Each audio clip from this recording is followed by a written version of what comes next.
ಗೌರಿಬಿದನೂರು ನಗರದ ಕೋಚಿಮೂಲ್ ಶೀತಲ ಘಟಕದ ಕಚೇರಿ ಆವರಣದಲ್ಲಿ ಒಕ್ಕೂಟದ ದತ್ತಿ ನಿಧಿಯಿಂದ ವಿವಿಧ ಫಲಾನುಭವಿಗಳಿಗೆ ಚೆಕ್ ವಿತರಿಸಿ ಮಾತನಾಡಿದ ಕೋಚಿಮೂಲ್ ನಿರ್ದೇಶಕ ಜೆ ಕಾಂತರಾಜು, ಕೋಚಿಮೂಲ್ ವಿಭಜನೆಗೆ ಕ್ಷಣಗಣನೆ ಆರಂಭವಾಗಿದ್ದು ಇನ್ನೊಂದು ವಾರದಲ್ಲಿ ಚಿಕ್ಕಬಳ್ಳಾಪುರದಲ್ಲಿ ಪ್ರತ್ಯೇಕ ಒಕ್ಕೂಟವಾಗುವ ಸಂಭವವಿದೆ.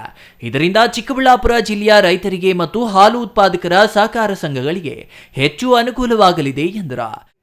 ಬಹುಶಃ ಕೋಲಾರ ಚಿಕ್ಕಬಳ್ಳಾಪುರ ಹಾಲು ಒಕ್ಕೂಟ ಅನ್ನೋದು ಬಹುಶಃ ಇದು ಕೊನೆಯ ಮೀಟಿಂಗು.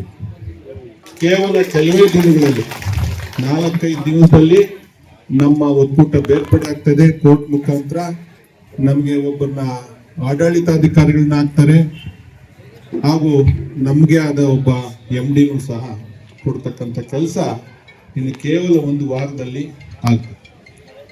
ನಾವು ಬಹಳ ದಿವಸಗಳಿಂದ ಇದ್ರ ಬಗ್ಗೆ ಬೇರೆ ಒಕ್ಕೂಟ ಮಾಡ್ಕೋಬೇಕು ಅನ್ನೋದು ಬಹಳಷ್ಟು ಜನಗಳಲ್ಲೂ, ಎಲ್ಲ ನಮ್ಮ ಕಾರ್ಯದರ್ಶಿಗಳು, ಆಡಳಿತ ಮಂಡಳಿಯವರು ಎಲ್ಲರಿಗೂ ಅವ್ರದ್ದು ಮಹದಾಸೆ ಇದ್ದಿದ್ದು ಅಂತಂದ್ರೆ ನಮ್ಮದೇ ಒಂದು ಒಕ್ಕೂಟ ಆಗಬೇಕು. ಗೌರಿಬಿದನೂರು ತಾಲೂಕಿನಿಂದ ಹೈನುಗಾರಿಕೆಯಲ್ಲಿ ಉತ್ತಮ ಸಾಧನೆ ಜೊತೆಗೆ ಗುಣಮಟ್ಟದ ಹಾಲು ಪೂರೈಸುತ್ತಿದೆ.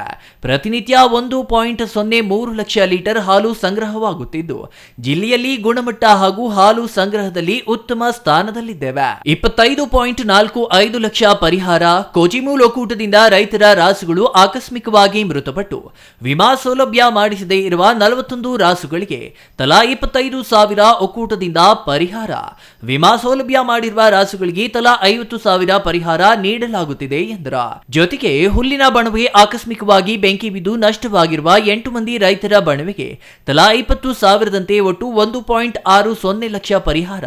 SSLC ಮತ್ತು PUC ಹಾಗೂ ಉನ್ನತ ಶಿಕ್ಷಣದ ವಿದ್ಯಾರ್ಥಿಗಳಿಗೆ ತಲಾ 5,000ದಂತೆ ಒಟ್ಟು 1.78 ಲಕ್ಷ ರು ವಿತರಿಸಲಾಗಿದೆ.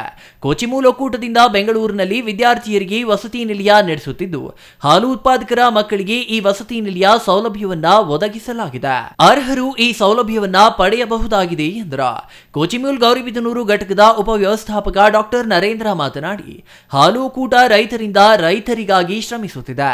ರೈತರು ಗುಣಮಟ್ಟದ ಹಾಲು ಸರಬರಾಜು ಮಾಡುವ ಮೂಲಕ ಒಕ್ಕೂಟ ಮತ್ತಷ್ಟು ಅಭಿವೃದ್ಧಿ ಪಡಿಸಬೇಕು. ರೈತರು ಆರ್ಥಿಕವಾಗಿ ಅಭಿವೃದ್ಧಿ ಹೊಂದಲು ಸಾಧ್ಯವಾಗುತ್ತದೆ. ಒಕ್ಕೂಟದ ವಿವಿಧ ಯೋಜನೆಗಳನ್ನು ರೈತರು ಬಳಸಿಕೊಂಡು ತಮ್ಮ ಮಕ್ಕಳ ಶೈಕ್ಷಣಿಕ ಅಭಿವೃದ್ಧಿಗೆ ಮುಂದಾಗಬೇಕು ಎಂದು ತಿಳಿಸಿದರು. R Manjunath, CTV news, Gauribidanur.